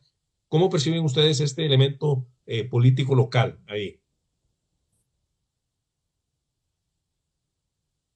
A ver, Rosy, primero, todos. Bueno, como les comentaba, en el contexto actual, porque nosotros tuvimos antes del gobierno local actual una administración que fue liderada por el mismo alcalde por 20 años, en donde ningún sector de la población civil tenía vocería, ¿verdad? No existía la participación ciudadana en estos procesos. Las contrapartes o las vocerías estaban en manos de algunas cámaras empresariales de la zona, incluida la industria inmobiliaria. Así es que en ese contexto es parte de lo que evidenciamos ahora de que pasó lo que pasó. En este momento al menos hemos tenido acceso a algunos espacios de participación ciudadana a los que tenemos derecho, pero que no se operaban, como por ejemplo incidir, como les dije antes, en la puesta de la agenda de acuerdos comunales, tanto en la consulta distrital, para el plan distrital, que esperamos estar también pidiendo cuentas del avance de estos planes y la contemplación de estos acuerdos. Y también ahorita está aún sobre la mesa, a partir del acuerdo que les comenté antes, de llevar esta problemática, estas petitorias a la municipalidad que fueron presentados en audiencia, también se tomó acuerdo.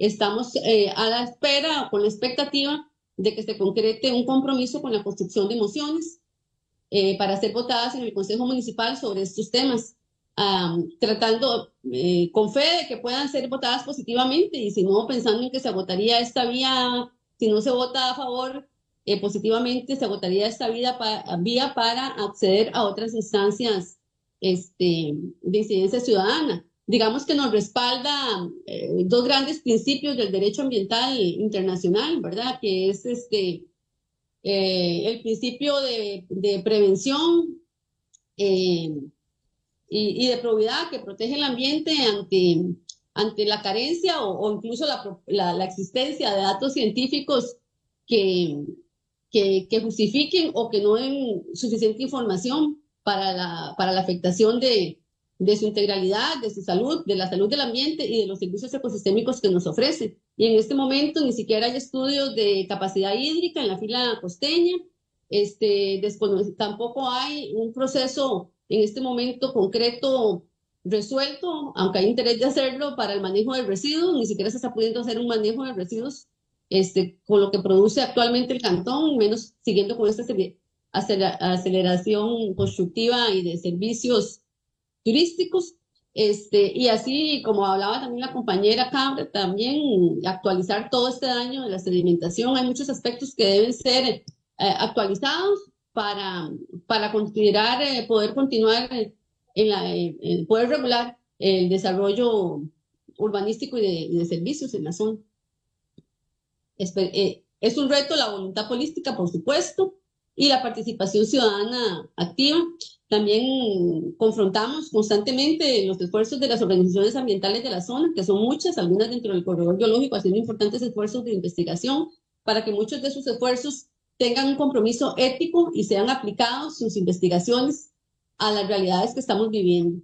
Mucho del tema de la sedimentación se está investigando, por ejemplo, en Isla del Caño, también es muy importante, pero es necesario retomar esta investigación a nivel también local aquí en el Parque Marino y en la costa, frente a la fila costeña. Muchas gracias. No sé si Jorge o Javier quieren referirse a este asunto de las municipalidades. Sí, yo creo que ocurre exactamente un divorcio entre el poder municipal y las comunidades, especialmente cuando las comunidades van en una opinión o en un sentido contrario a lo que domina el poder municipal. En este caso, siento que las municipalidades están contentas con el ingreso de tributos que genera la construcción inmobiliaria y la imagen de desarrollo, pero si las comunidades no les gusta cómo va el proceso, entonces ellos dificultan la participación de ellas. Yo siento que los consejos municipales les pasa un poco parecido a la Asamblea Legislativa, ¿verdad? Que se divorcian de sus representantes.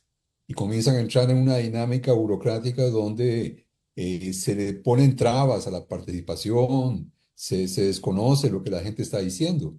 Me acuerdo que en esta problemática de la fila costeña, en el año 2008, hubo un movimiento comunitario muy fuerte, realmente, en varios pueblos de la región. Y llegó hasta aprobarse un primer decreto municipal de moratoria, que fue aprobado por la presión, una gran manifestación que hubo en la municipalidad de Osa. Y después de un tiempo de estar vigente ese reglamento, el asesor legal de la municipalidad dijo que era ilegal, con una justificación que seguramente no hubiera resistido un análisis legal serio. Lo que pasa es que ya las comunidades estaban desmovilizadas, ya había pasado el pico de la actividad y en una forma muy, diría, sucia, se cortó ese canal de comunicación, ese avance a través de una excusa legal de un asesor que después no volvió a aparecer. Entonces, eso es una historia que muestra cómo es difícil la cosa y cómo hace falta que la gente no entienda por democracia únicamente la participación en elecciones municipales. La democracia es efectiva realmente cuando hay participación directa, fuera de un periodo electoral, inclusive tal vez más importante, fuera de un periodo electoral.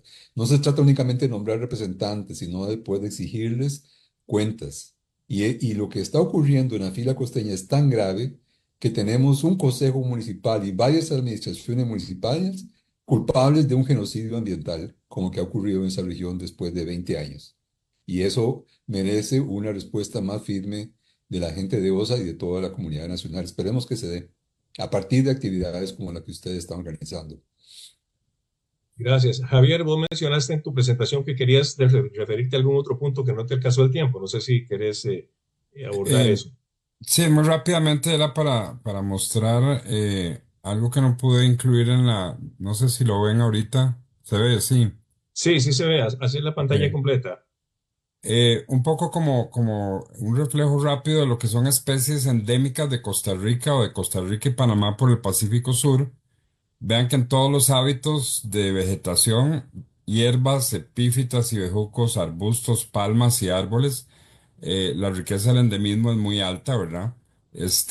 Y también en fauna terrestre, que es más difícil el endemismo, ya vamos a ver que en la parte marina también, pero hay por lo menos tres especies de peces de agua dulce, cuatro de anfibios, seis de reptiles, dos de mamíferos y cuatro de aves. Eh, en el caso de de la flora y la fauna marinas es más difícil el tema del endemismo porque hay mucho más movilidad de larvas, de semillas, incluso de polen, porque hay especies de flora marinas que son angiospermas, es decir, plantas con flor y fruto, no solo algas o cosas así. Y entonces por corrientes locales es mucho más fácil que haya dispersión de eso, entonces el endemismo es más reducido. Aquí el endemismo más alto marino está en la isla del Coco y es ya por un asunto de aislamiento geográfico, ¿verdad? Entre la parte oceánica y la parte costera. Pero aún así pueden llegar algunas cosas. Pero tenemos por lo menos una especie de coral blando y una especie de coral negro en el parque que son endémicas regionales. Y mencionar un par de casos de un delfín de Fraser, que es una especie que está registrada para el país, pero que es totalmente oceánica. Cuesta muchísimo verla, de hecho. Pero justo en Dominicalito encallaron tres individuos de esta especie y es el único registro para todo Centroamérica de encallamiento de esta especie. Y también el caso del albatros de las Galápagos, solo se había registrado para la isla del Coco y que en años recientes se ha registrado también para justamente el Parque Marino Ballena. Entonces, en ese sentido, pues la riqueza y lo que podamos estar perdiendo a través de situaciones como estas pues, es muy grande. Recordemos que el endemismo es un tema que incluso desde el punto de vista de valoraciones económicas es muy difícil de hacer porque es un valor tan alto, son especies que en todo el mundo solo están en Costa Rica o en Costa Rica y Panamá.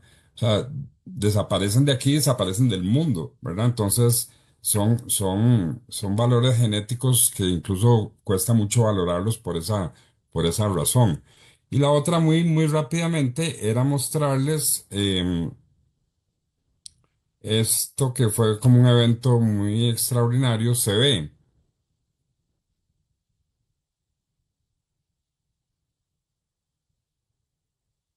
ve la foto.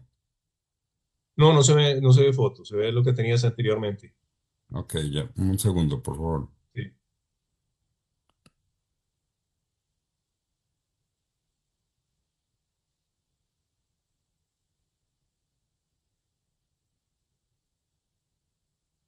Ahora sí creo, ¿verdad?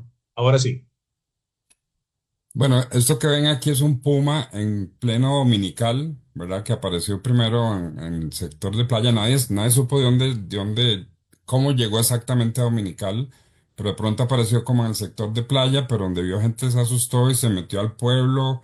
Después corrió hacia el otro lado, que es un poco menos poblado.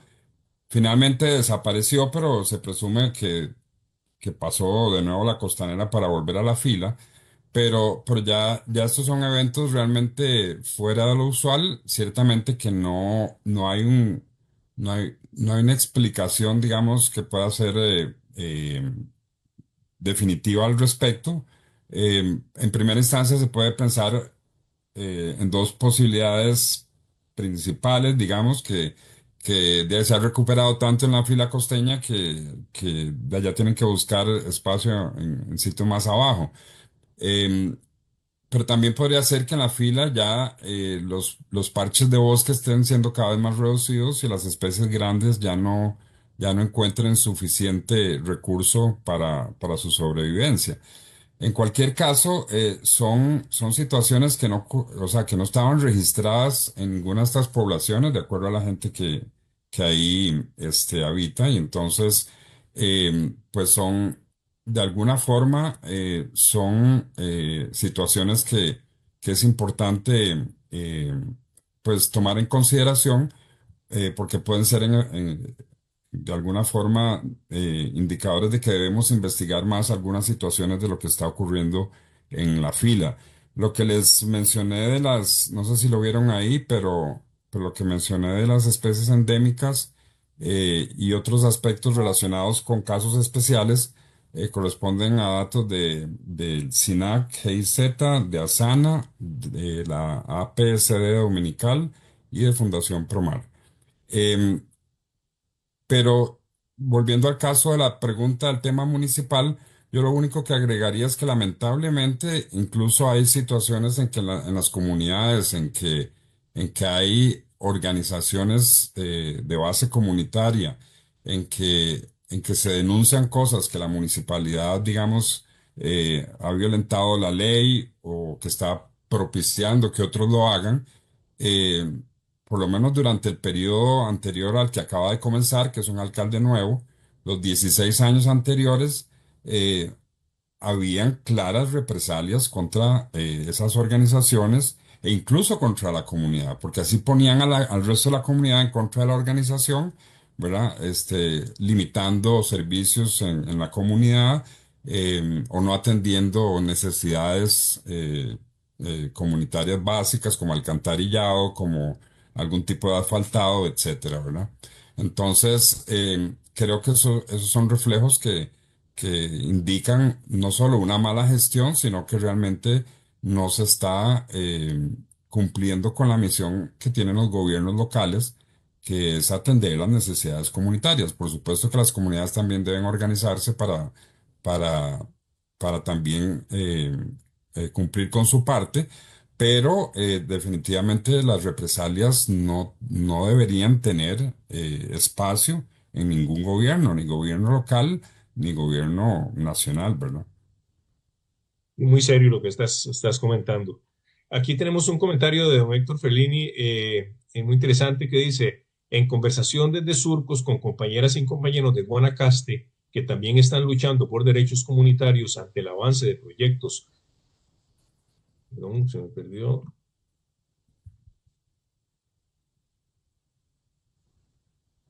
ante el avance de proyectos inmobiliarios, surgió el tema de la necesidad de una legislación apropiada que respalde a las comunidades. Eso tendría un doble valor. Por un lado, serviría como material educativo para las comunidades y por otro, generaría una alianza comunitaria interregional. Eso más allá de lo que se logre en el trámite legislativo.